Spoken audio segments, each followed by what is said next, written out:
Honorable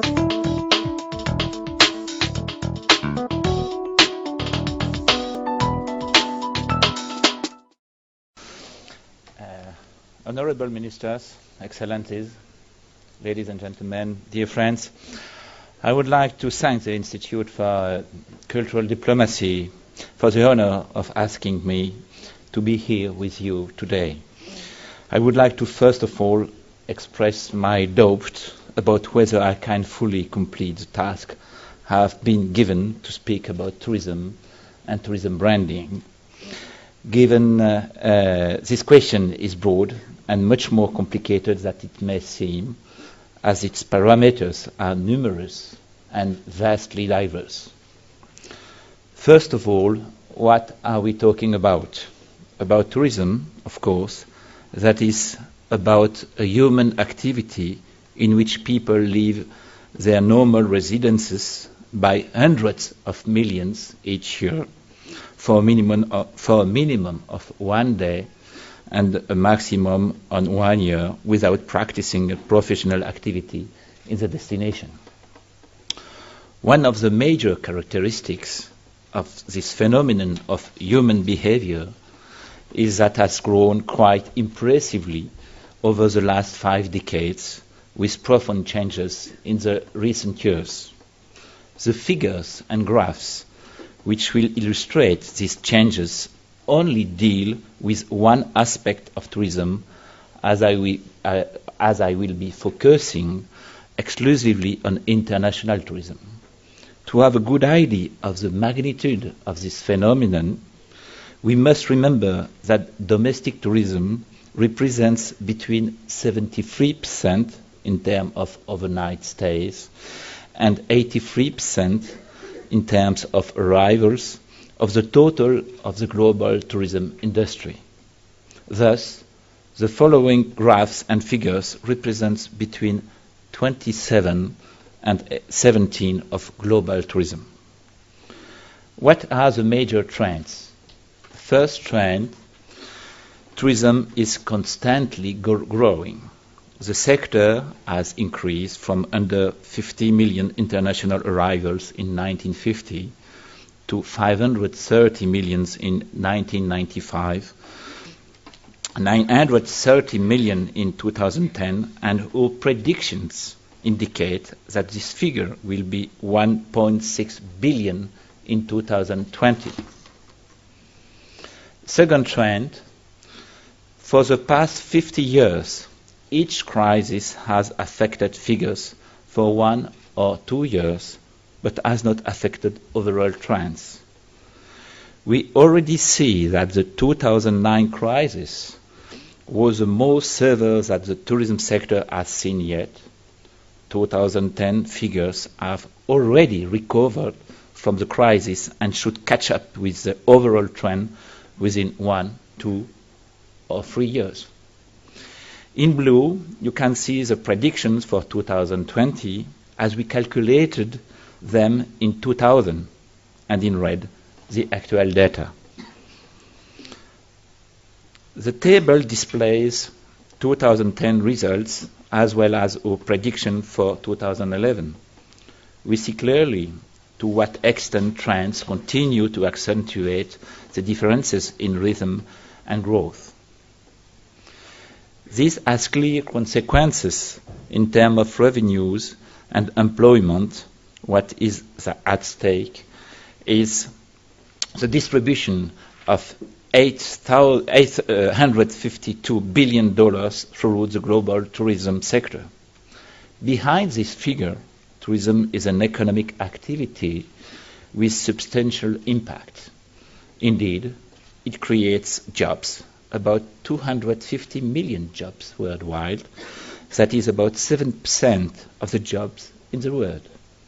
It boosts diversification of economy, advanced as well as emerging ones. It generates tax revenues. It contributes to redistribution of wealth between countries and within countries. It is one of the very rare occasions for development of weak regions and regeneration of region in decay. It strongly boosts earning of foreign currency, balancing the balance of payments. Let's keep in mind, for example, that tourism represents 30%, I say 30%, of the worldwide service export. By the way, tourism has an important economic multiplier effect on several sectors like agriculture, handicraft, commerce, food industry, and so on. Third trend, while tourism is increasingly regarded as a major activity, the number of destinations is also increasing. In other words, as tourism grows, competition increases proportionally.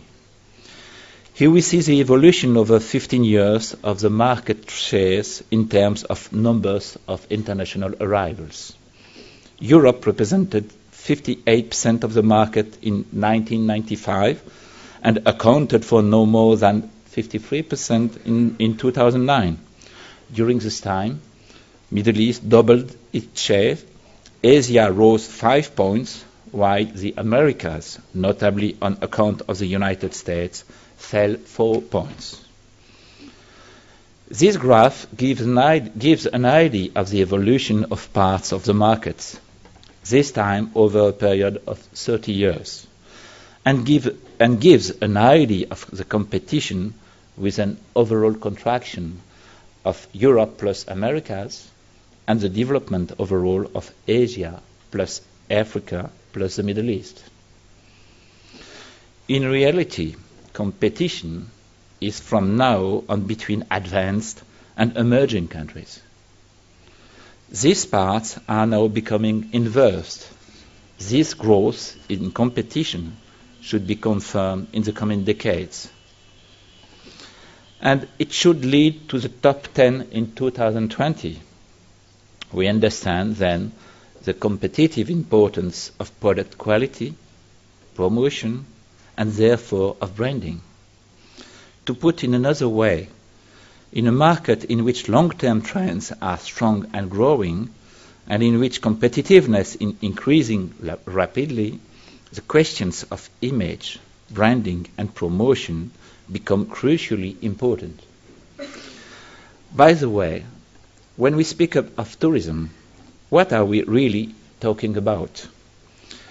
This phenomenon to which we have become accustomed and which appears quite simple is actually a combination of diverse activities. 5 major activities could be regarded to constitute what we call tourism. Firstly, transport, both for reaching a destination and irrigating its land.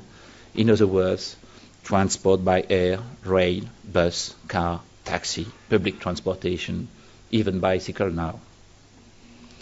The second element satisfies tourists' basic needs, that is, housing and feeding them. This is a task of hotels, vacations, rentals, campsite, B&Bs, lodges, houseboats, secondary residences, and so on, as well as restaurants. The third element is immense. It groups a variety of activities offered to and practiced by tourists. I have personally counted over 200 different activities, which can be grouped into 9 main families: cultural activities, physical and sport activities, discovery and adventure, entertainment activities such as nighttime activities and theme parks, shopping activities, religious tourism, health and wellness activities, beach, cruise and relaxation, business tourism activities, that is meeting, incentives, congress, and exhibition MICE in this acronym. Each of these activities adheres to particular codes, responds to specific demands, and generates its own images and representations. This is obviously does not simplify the task of tourism branding. The fourth element is often underestimated, although it is essential to the success or failure of a tourism destination. It deals with management of public spaces or spatial management. In other words, all the norms and actions which contribute to creating an attractive and pleasant space, particularly to the urban planning rules, to the protection of landscapes, of the seashore, of mountain or urban prospects, as well as the protection and enhancement of historic monuments, of monumental heritage, facade, or the cleanliness of public spaces or waste management. Finally, the fifth element of tourism combines marketing, promotion and sales of products and of destinations. That is the work of tour operators, travel agencies, national or local tourism offices. The aggregation of these five elements constitutes a tourism destination. And each of these elements is made up of different components.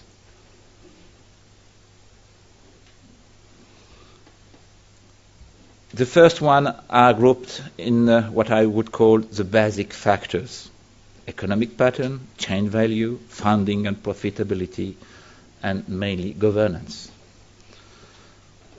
The second one groups different features of factor of excellence: diversity and availability, quality, welcome and hospitality, sustainability, domestic tourism, ethics, consumers protection, tourism for all, poverty alleviation, safety and security, climate change concerns. And the third groups of components are what I would call the tools for a public policy in the tourism field, that is standards, statistics and trends, investment, human resource management and employment, education and training, crisis management and e-techniques. Things become complicated as we realize that the concept of a tourism destination is guided mainly by what I like to call a fractal principle. For tourists from the Midwest, for example, in the US, or from Yunnan in China, traveling abroad for the first time, his or her destination could be Europe, that is to say, a continent. For a Japanese tourist who has already been to Europe, his or her destination could be Italy, that is a country. For an English tourist who has already been to Italy, his or her destination could be Tuscany, or another region or province. Finally, for a French tourist who has already been to Italy for several times, or perhaps for an Italian tourist, his or her destination could be Florence, or Rome, or Venice, that is a town, a municipality. These differences in representation of a destination's perimeter and content depend on several parameters, among which the most notable include a tourist's cultural proximity to the destination. Therefore, for example, the neighbor of the tourist from the Midwest, whom I mentioned a minute ago, could be a golf enthusiast. In this case, his destination would be not Europe, it would be the UK, but rather St. Andrews. And if his neighbor loves to surf, her destination would neither be Asia nor Indonesia, but instead Lanzarote Beach in the Mentawai Island in the north of Sumatra. If I insist on this fractal organization of destinations, it's because it complicates the question of branding. Actually, if each country, in the sense of a political entity as we usually understand, its character, images and representation, globalization and the increase of international displacement as well as the positive growth, they imply have the effect of superimposing subnational images, that is regional, provincial and local, to national images and characters. Here, we measure the complexity of this idea. In this framework, a tourism brand is conceived and promoted.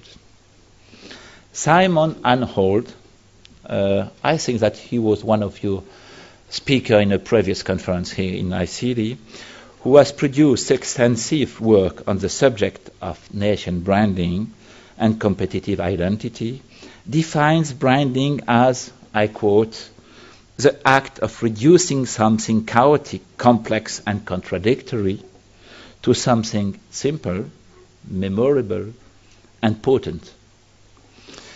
I must say that I fully agree with this definition. Anhold also underlines that tourism branding, in addition to tourism promotion, is just one of 6 main images and impressions perpetuated by a country.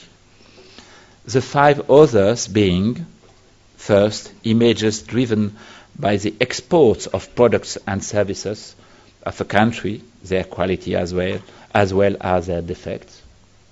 Second, government's political decisions, which have a strong impact on a country's image. Third, the perceived image of a country by business audience through promotion of investments or policies for attracting researchers or workers.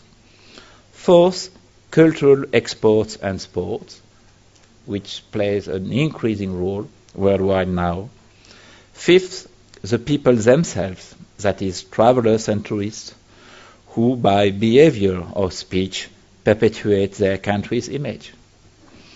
Nevertheless, I think that the image driven by a tourism brand has the particularity of, contrary to the 5 other channels of dissemination, the immediate objective either to sell its tourism products or much more often to contribute to establishing what I would call a climate or an atmosphere, and I have to insist on these 2 words, which will facilitate the act of purchasing a tourism product. And this product is of no small importance, as it concerns with the buyers themselves, what they experience personally, where they decide to go when departing from their everyday life, how they seek out a feeling of security and well-being. This is therefore what I would call a strong product, because it implies the tourists themselves. We understand on this point how much the brand must be both convincing and trustworthy. I will add, noting the work of Mr. Kapferer, that a tourism brand follows 6 characteristics in defining identity. First, a destination physically, an island, a city, a mountain, a seashore. Second, its personality, which can be strong. New York, Andalusia, Bali, Rio de Janeiro have a very strong personalities. Third, the cultural universe, that is the system of values which legitimize products from the brand. McDonald's for the US, Singapore Airlines for Singapore, Volvo for Sweden, Le Louvre for Paris. Fourth, its reflection, that is a type of person with whom we associate the brand. Partygoers in Ibiza, even if Ibiza welcomes families. Gamblers in Las Vegas and Macau. Adventure seekers in the Sahara. Jet setters in Gstaad. Fifth, the type of relationships it encourages. A family setting in Bretagne, a high life feel in Saint-Tropez, a friendly atmosphere in Tunisia, an authentic experience in Peru. 6, its mentality, or the type of relationships we seek with ourselves in purchasing the brand. we could speak of peacefulness in the Seychelles, intensity in the falls of Lake Victoria, soul searchings in Bhutan, or excitement in Angkor temples, emotion in the Halong Bay. This list of characteristics is interesting, but each one must, I think, be used keeping in mind the 5 principal elements of a brand. First, the logo, which is its graphic representation. Second, the slogan, which synthesizes the essential trait or traits. Third, the explicit content, that is, the one which is immediately suggested either by the logo or by the slogan or by the launch campaigns for the brand. Fourth, what I would call the implicit content, which is indirectly suggested by the association of ideas and images with the explicit content. And fifth, the additional content, which builds on either past campaigns, depending on changes in context, or campaigns from or and for different markets. The difficulty, of course, is in generating these 5 elements of a brand in a coherent and credible manner, and this is clearly not an easy task. In this framework, allow me to propose 6 observations. First, tourism branding must above all define the destination's target or target by carefully examining the 2 targets' families, the individual targets. Do we see tourists themselves as final customers, or do we target prescribers, that is, tour operators or travel agencies, or do we target mainly the media as the most important contributor? The second type of families of target are the geographical targets.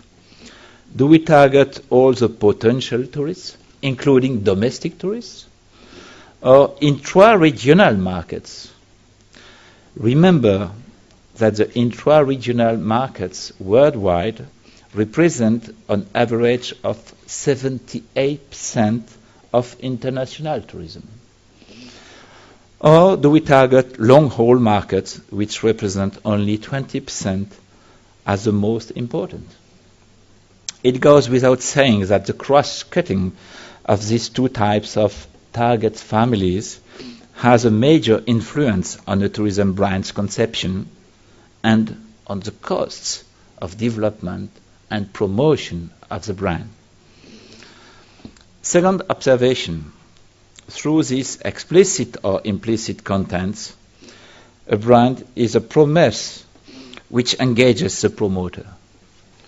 And the promise must be kept, since if it is not, the impact could be quite negative when we understand, for example, that a European tourist will share his or her impressions on a holiday destination with 6 to 10 people. With the slogan, "Incredible India," India claims that it is incredible. If a tourist upon return from India speaks to the contrary, the objective will not have been achieved. Similarly, with the slogan, "Zimbabwe, a world of wonders," Zimbabwe holds itself up to a high standard to which it had better maintain. In other words, if a brand is to make people dream and stimulate the imagination, it must also be true. And the best method to be truthful is to reflect a destination's real character and never to invent one. Third observation, a brand must be stable and coherent. Even if its additional contents evolves over time, if it is enriched bit by bit, it does not have to contradict itself. As Oman, the Sultanate of Oman declares, in its slogan. Beauty has an address. It doesn't take any risk. It is certain of the stability of its image. This is not always the case with a lot of brands. Moreover, it does not contradict the vision that inhabitants have of their own country. In this case, the encounter of tourists with the local population will produce negative friction. Fourth observation. My fourth observation is quite specific to tourism. It is directly linked to what I call a destination's fractal character. This implies that a brand must be applicable at different levels. In other words, a national brand with a national logo and a national slogan must be able to be applied to a provincial or a local destination. One of the best examples of this is the brand Spain used between 1995 and 2010. They changed their logo, their slogan last year in March. And at the time in which the slogan was "Smile, you are in Spain. Smile, you are in Spain." And this slogan was accompanied by a logo depicting a large stylized smile. I think you know it. Its explicit content was synonymous with happiness and joie de vivre. And its implicit content evoked sun, relaxation, and product quality satisfaction. Both the slogan and the logo were widely applicable at all levels, and they did it, provincial and local. And this, I mean, the ability to be applicable at 3 different levels will be increasingly advantageous for all destinations in the near future. My last observation is the one which seems most important. A tourism brand doesn't have the same consequences for everybody. Certainly, the concurrence is generally the same, but the outcomes are different. For a new destination, for example, by which tourism is a nascent activity, the brand is above all an instrument for existence. On the other hand, the brand will be the way of destination differentiates itself from its neighbors, especially from destinations which similar. For others, it is a way to, above all, maintain and protect a well-established image, which has already been well established in the embodiment of a brand. The differences in what is at stake must above all be appreciated as they are contingent upon both the state of the market of the concerned destination and the costs of brand development and above all costs of brand promotion. As in every other industry, one must appreciate the balance between the promotion of a brand and its costs and the development of products, which is quite different on the other hand. If we examine the global situation, some simple facts become clear. Western Europe countries, mainly led by France, Italy and Spain, and to a lesser extent the UK and Germany, already have a strong tourism image. It is not therefore about changing their image, but rather consolidating and reinforcing their strong points. Rather than just branding for these countries, it's above all about renewing their products through hard investment, and we are therefore much far from marketing. Such is not the case for Central and Eastern European countries, which must create, in the same time, both products and brands at once. This is essential for their existence as tourism destinations. Asia is in a yet another situation because, as a general rule, it's not true everywhere, but generally speaking, its products are rather good, even very good. Transport, accommodation, and activities, very famous and attractive. And its branding is essentially aimed at differentiating one destination from another.